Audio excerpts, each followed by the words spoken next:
Shalom, shalom, peuple de Dieu, shalom, peuple de Dieu, bienvenue à ce nouvel épisode de Crémicef hebdomadaire Jean 3:16, une émission qui est centrée sur Dieu, son amour pour les hommes, mais sur ce Christ, on doit parfaitement accomplir la cause de la vie du chrétien pendant et après sa conversion. Je vais continuer avec vous sur les fruits de l'esprit, donc sur le Saint-Esprit, les fruits de l'esprit. Le deuxième fruit, c'est la joie. La Bible dit que la joie du Seigneur est ma force. Il est important de manifester la joie.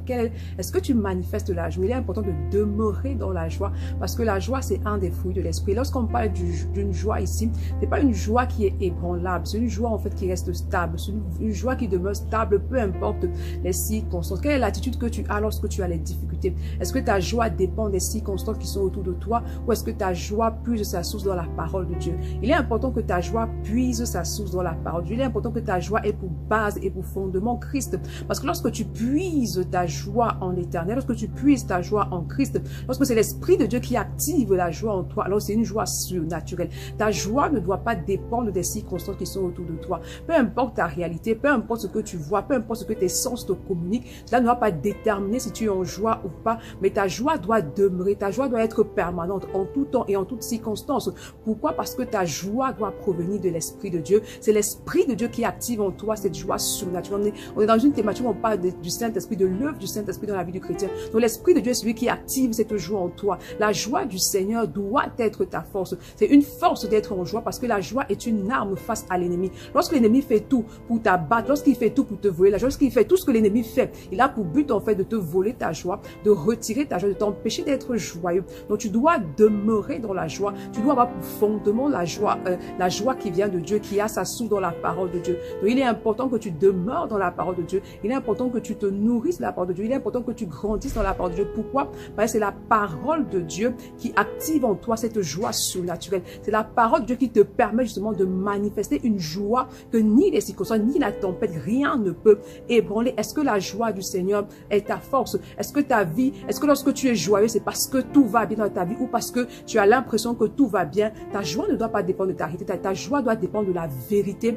de la parole de Dieu. Pour pouvoir demeurer dans une joie parfaite, pour pouvoir grandir dans la joie, premièrement, tu dois demeurer dans la présence de Dieu. Tu dois développer ton intimité avec le Seigneur, tu dois développer ton intimité avec l'Esprit de Dieu, parce que c'est l'Esprit de Dieu qui active la joie de l'Éternel en toi. Il est ton consolateur, il est vraiment ton avantage. C'est l'Esprit de Dieu qui établit son domicile en toi. La Bible dit que ton corps est le temple du Saint-Esprit. Donc l'Esprit de Dieu demeure en toi. Et parce qu'il demeure en toi, c'est lui qui te rend capable de manifester une joie inébranlable. C'est lui qui te rend capable d'être heureux, même lorsque la réalité te montre le contraire de ce que Dieu a déclaré sur ta vie. Donc il est important que tu prennes conscience, peu importe la situation qui se passe, peu importe la situation difficile, le Seigneur est au-dessus de ça. Et il te dit que ta joie, que la joie qui vient de lui est ta force. La joie, c'est une force, parce que la joie est une arme. Lorsque l'ennemi veut te détruire, lorsqu'il veut t'affaisser, lorsqu'il veut te rendre Christ et affecter en fait ta foi, parce que lorsque tu perds la joie, alors tu perds ta foi. Tu as besoin de la joie, parce que la joie te met dans une position où tu peux combattre,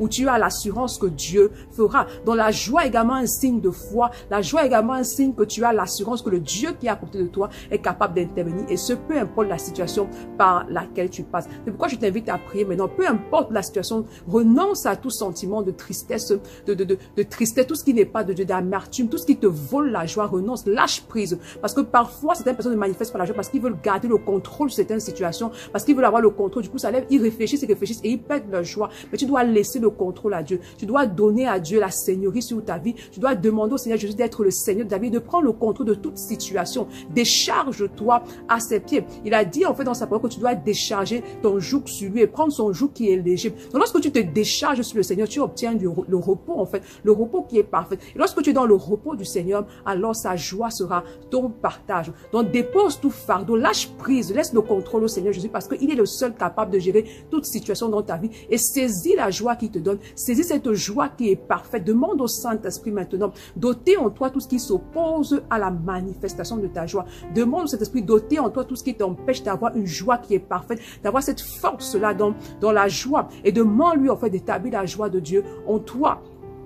Proclame et déclare. Tu dois proclamer en fait que la joie du Seigneur est ta force. Lorsque tu prends un verset comme ce verset-là, tu déclares et tu proclames ça jusqu'à ce que tu vois. Parce que la parole de Dieu est vie. Elle active en toi la vie. Donc tu dois déclarer et proclamer que la joie du Seigneur est ta force. Tu proclames, tu proclames. Tant que la joie là ne devient pas manifeste, tu ne t'arrêtes pas de proclamer. Et tu demandes à l'Esprit d'activer. D'activer parce que c'est l'Esprit de Dieu qui te permet de manifester une joie surnaturelle. Une joie qui ne dépend pas de tes circonstances. Une joie qui ne dépend pas de ta réalité. Mais une joie qui dépend du Seigneur. Une joie qui puise sa source en Christ et dans la parole de Dieu. Donc tu dois demeurer dans la parole de Dieu et demander à l'Esprit d'activer en toi cette joie qui est parfaite et que rien ne peut. Et voilà, je prie véritablement que le Seigneur se révèle à toi. Je prie que l'Esprit de Dieu, que tout ce qui t'empêche de manifester cette joie soit déraciné en toi. Que tout esprit qui t'empêche d'être dans la joie soit détruit dans ta vie au nom puissant de Jésus. Que l'Esprit de Dieu active en toi cette joie parfaite. Que le Saint-Esprit établit en toi cette joie qui est une force, cette joie qui puise sa source en lui, dans la parole de Dieu. Que cette joie, la joie de Dieu soit ton partage. Je proclame et déclare qu'à partir de maintenant, la joie de Dieu établie en toi est ton partage et ta portion dans le nom puissant de Jésus-Christ de Nazareth. Amen. Et sachez l'épisode, je crois véritablement que j'ai été interpellé. Donc voilà, je vous donne rendez-vous la semaine prochaine pour un nouvel épisode. Nous rendez-vous la semaine prochaine. Que le Seigneur te bénisse abondamment. Shalom.